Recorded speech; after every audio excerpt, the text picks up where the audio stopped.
Hai sahabat misteri. Oke, balik lagi dengan aku Hasan Rosyid di channel House Misteri.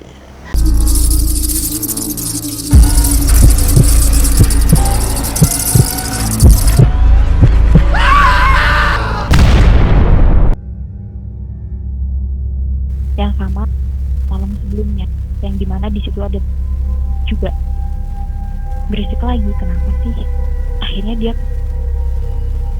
Akhirnya nyoba telepon resepsionis yang ada di bawah nunggu apartemen. Ini pas berisik, bisa di telepon biar jangan berisik. Aku bilang kayak gitu. Dan si resepsionisnya tuh bilang kayak gitu. Oh itu nanti saya sama oke ya. Dia bilang kayak gitu, dia mencoba lihat tidur, sekejap dia tidur lagi. Pas dia tidur lagi, balik lagi, akhirnya dia nggak bakal nyampein pesannya dia, penghuni. Akhirnya dia mencoba buat minum obat tidur lagi. Nah, kejadian kayak gitu tuh berlangsung 1 bulan, dimana setiap dia tidur itu dia selalu digangguin sama orang yang berisik. Entah itu dia party tiap hari di atas, dia nggak tahu, soalnya dia udah males gitulah, karena dia udah ngerasa keganggu. Tapi nih ada hari dimana dia tuh pas balik ke kamar kan naik lift, dia balik dari naik lift tuh. Nah dia tuh tiba-tiba ada cowok yang nyamperin dia di depan lift waktu mau buka lift. Ada cowok, dia bilang kayak gini, Mbak mau nanti bilang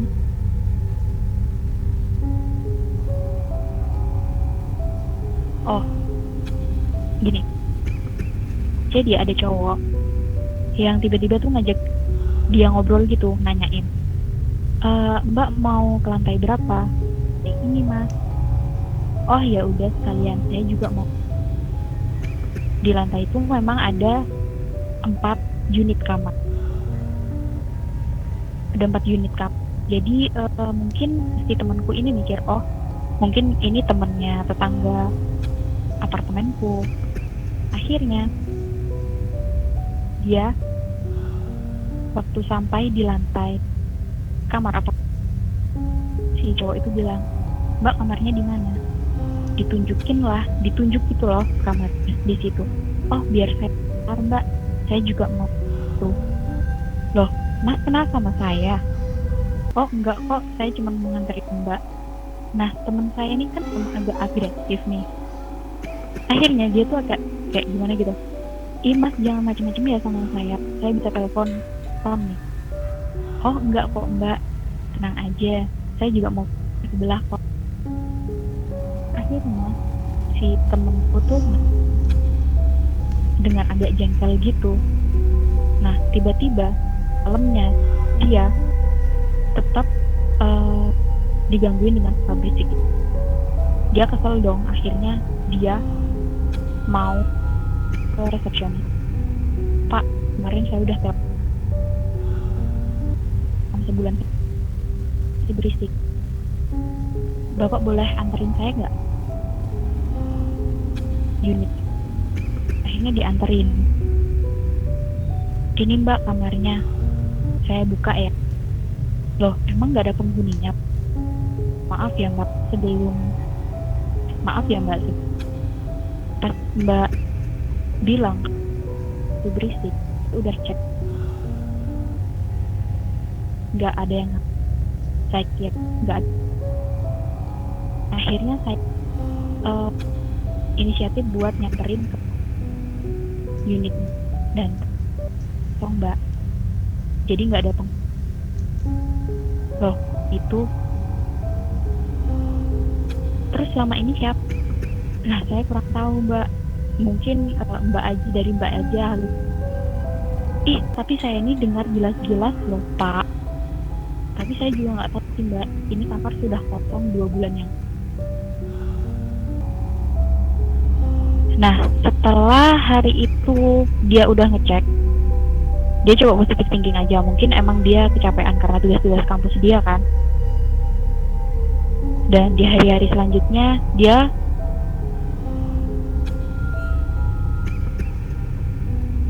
pernah ngobrol sama dia yang pernah mencoba buat, ya istilahnya dia menganggap kalau itu kurang ajar, soalnya udah 3 hari setelah kejadian pertama dia ke cowok itu, dia selalu terus ikutin dia gitu loh. Ya tapi dia mencoba mikir positif, dia nggak bakal kurang ajar kok sama saya, soalnya dia juga paling mau main ke tempat temennya atau emang nginep ke tempat temennya. Nah akhirnya di situ dia terus-terusan ngalamin hal kayak gitu sampai hari ke-10. Setelah kejadian pertama dia ketemu, dia mulai risih tuh. Akhirnya waktu hari ke-10 temennya tuh nginep di apartemen dia. Malamnya hal yang sama pun terjadi. Ada suara berisik di atas. Tapi di keadaan mereka semua belum tidur. Ya masih mencoba untuk tidur sih. Terus akhirnya si temanku nih tanya, temennya yang satu, kamu dengar nggak sih ada suara berisik? Enggak tuh, aku nggak dengar apa-apa. Ini lagi berisik loh. Lagi berisik banget kayak berantem gitu. Enggak, aku nggak dengar apa-apa loh. Udahlah tidur, kamu kecapean kali. Akhirnya dia mencoba untuk tidur lagi karena berisik banget. Dia lagi-lagi minum obat tidur. Akhirnya besoknya mereka bangun di bertiga mau balik ke iya, balik ke kampus. Terus temen yang tadi malam dia tanyain itu, dia tuh masih ngerasa baik-baik aja, tapi teman satunya tuh kayaknya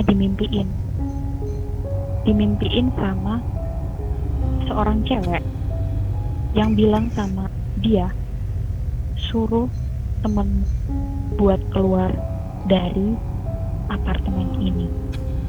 Dan akhirnya si temen dari temanku itu tadi nyampein itu ke temanku. Kenapa sih kayak gitu? Kamu capek kali. Tapi itu mimpinya kayak nyata banget loh. Dia tuh sambil megangin kepalaku. Kan aku tidur terlentang nih, dia tuh ada di atasku. Terus dia tuh megang wajahku sambil ngomong kayak gitu. Dan wajahnya tuh deket banget sama aku.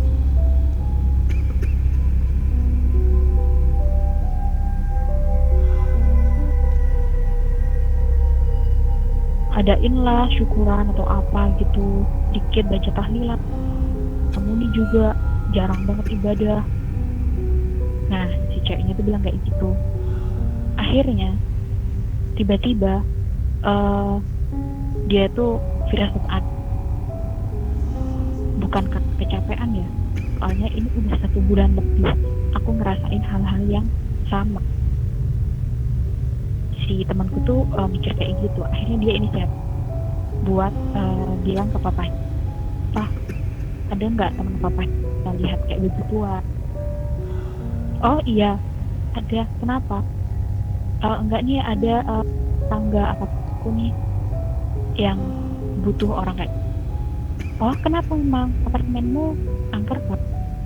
Enggak sih, Pak. Mungkin emang butuh kenalan aja sih tetanggaku buat ngurusin hal-hal kayak gitu." "Oh ya udah, papa kasih kontaknya."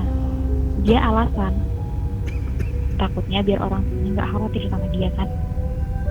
Jadi dia langsung hubungin si teman papanya itu yang bisa melihat barang-barang gaib, ya bisa bilang aja lah paranormal kan.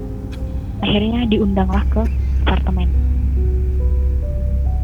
Jadi diceritainlah semua kejadian yang pernah dia alamin. Dan sebelum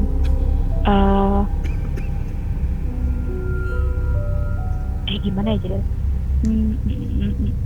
Nah, jadi waktu dia udah kontak teman papanya itu, dia minta nih si teman papanya tuh, oh ya udah gimana kalau misalnya saya cek ke apartemen adik, bilang kayak gitu. Oh boleh boleh. Nah, waktu masuk lift tuh ketemu sama orang itu lagi, cowoknya itu lagi. Terus si temanku nih nggak boleh masuk dulu ke lift, biarin cowok itu masuk dulu ke. Akhirnya lift itu dibuka sendiri sama dia. Terus si temanku nih nunggu lift itu naik ke ngantek di mana ada. Kan kalau lift tuh kelihatan tuh mau naik ke lantai berapa. Padahal di dalam kan nggak ada orang tadi yang dilihat sama. Atau mungkin dia berpikir positif. Oh mungkin akhirnya si paranormal itu tombol lift lagi buat mereka. Akhirnya setelah lift ditunggu dan dia masuk ke lorong di mana unit.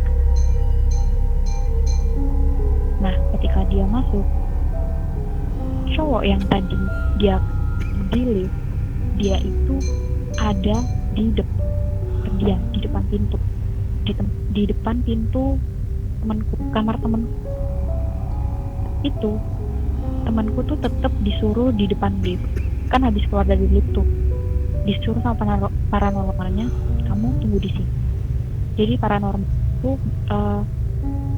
ke depan pintu kamar unitnya. Padahal temanku nih belum ngomong unit kamarnya tuh yang mana. Terus akhirnya dia kayak ngomong-ngomong gitu sama si cowoknya itu. Akhirnya cowok itu pergi. Sampai di ujung lorong dia tuh tiba-tiba hilang.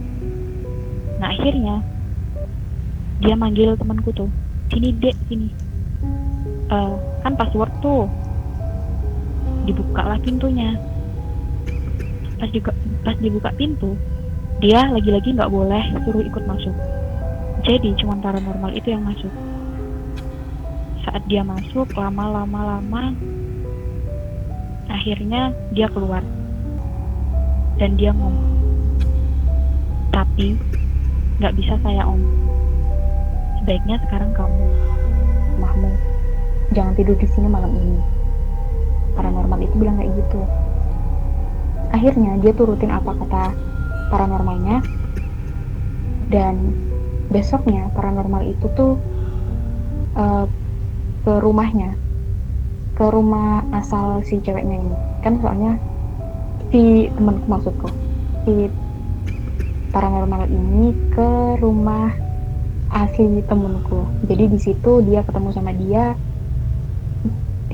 temanku dan jelasin, jadi cowok yang selama ini kamu temuin di lift itu tuh cowok yang suka sama kamu. Dan dia tuh niatnya selalu jemput kamu. Jadi si paranormal itu nyeritain apa yang mau disampaikan ke temanku itu. Jadi dia cerita, pertama, cowok yang selama ini dia temuin di depan lift itu ternyata cowok yang suka sama dia. Dan cowok itu niatnya mau kayak selalu jemput dia selama dia pulang kuliah gitu loh, mau nganterin ke kamar temanku itu. Dia bilang kayak gitu sama temanku.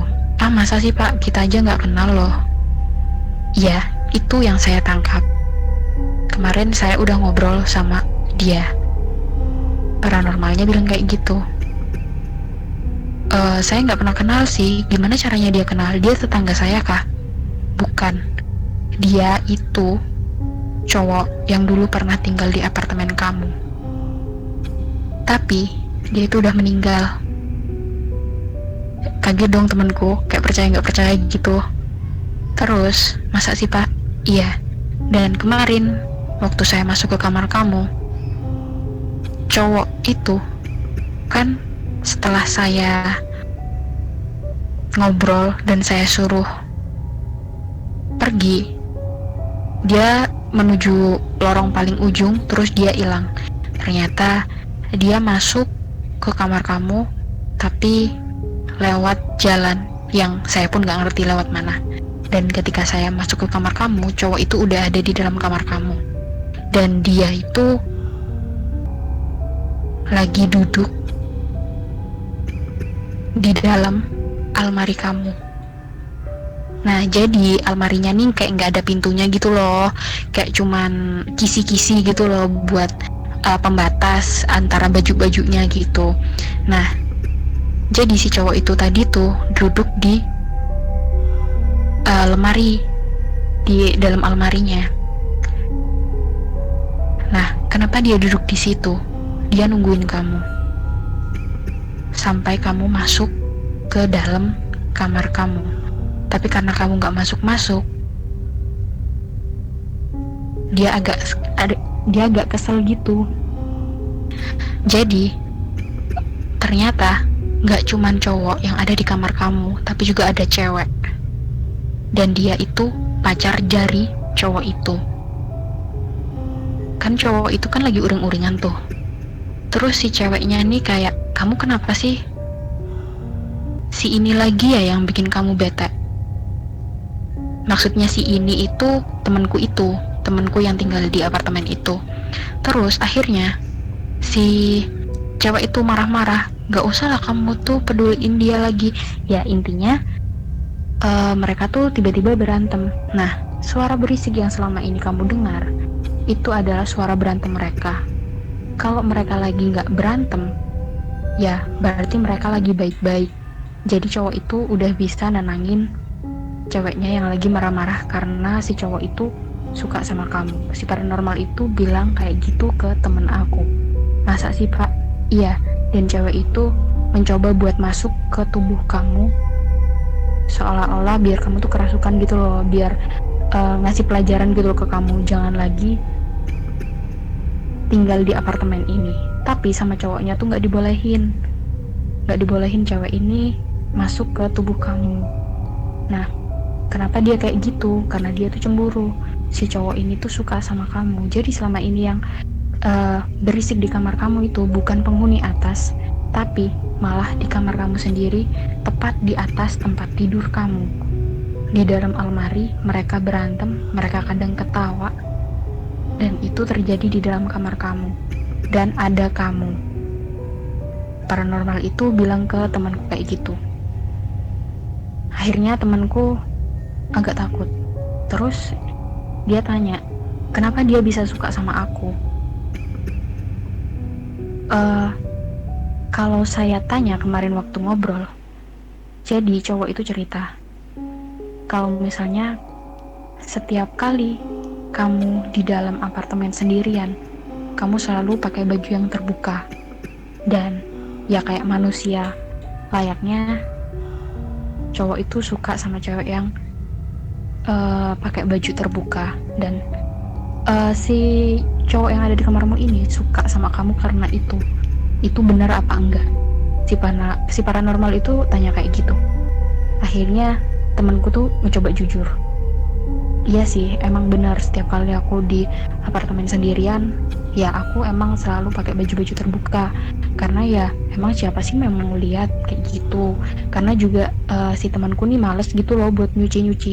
Jadi temanku nih tipe-tipe orang yang males gitu loh. Jadi dia jarang ibadah juga, jarang juga ini kayak bersih-bersihin gitu kamarnya gitu. Nah akhirnya si paranormal itu bilang kayak gitu. Temanku bilang kayak gini, terus saya harus apa? Si cewek itu terus-terusan pengen merasukin kamu. Lebih baik kamu pindah, jangan tinggal di apartemen itu lagi. Kok bisa sih ada cewek sama cowok di kamarku? Itu kenapa? Nah, akhirnya paranormal itu cerita, kalau misalnya cowok yang dulu tinggal di apartemen itu pernah ngadain kayak party gitu di kamar itu, ngerayain kemenangannya lomba apa gitu, dia kurang paham. Terus di malam itu mereka mabuk-mabukan, dan akhirnya ketika semua teman-temannya udah pulang, pacarnya tuh masuk ke apartemen kamu itu, apartemen yang masih dihuni sama cowok itu tadi. Dia marah-marah karena lihat cowok itu mabuk-mabukan, dan akhirnya si cowok itu nggak terima karena merasa diatur-atur. Dan mereka ini masih party kan, segala macam peralatan makan tuh masih di situ. Dan akhirnya si cowok itu ngambil garpu, dan karena dia murka sama cewek itu karena ngerasa dilarang-larang, akhirnya si cewek itu ditusuk pakai garpu itu. Dan gak cuman sekali tusuk, tapi ditusuk sampai bener-bener kayak kalian pernah nggak sih ngecacah bawang tuh ya, kayak gitu. Nggak apa ya, nggak cuman sekali cacah kan, tapi dicacah sampai lembut gitu loh. Nah, si cowok itu ngelakuin kayak gitu, nggak cuman di badannya tapi di kepalanya, di mukanya dia melakukan tusukan itu. Dan akhirnya karena dia dalam keadaan mabok, pacarnya ini udah mati. Akhirnya pacarnya itu, mayat pacarnya itu ditaruh di almari, di mana almari itu di atas tempat tidurnya. Dan waktu dia udah kayak efek maboknya udah hilang, dia tuh sadar, wah dia habis ngebunuh pacarnya. Dan dia ngecoba buat naik ke almari itu. Jadi almari tuh samping tempat tidur tuh ada kayak tangga gitu loh buat ngambil baju-baju yang tinggi. Nah akhirnya dia tuh, yang cowok tuh, naik ke almari itu dan duduk. Dan dia udah bawa pisau dapur, dan dia bunuh diri di situ dengan cara menyayat lehernya. Jadi mereka berdua mati di dalam almari itu. Makanya tiap malam kamu dengar suara berisik itu berasal dari almari itu, di mana mereka berdua meninggal. Nah, akhirnya temanku itu berusaha untuk mengambil hal positifnya. Akhirnya dia besok pindah dari apartemen itu, dan sementara waktu pulang ke rumah asalnya. Gitu deh. Selesai sudah ceritaku. Oke, jadi berakhir sampai situ ya Mbak Kori ceritanya. Oh ya, aku punya pesan. Oke, boleh. Jadi kita nih sebagai cewek udah diwajibkan untuk beribadah. Itu sebagai utama kita kan.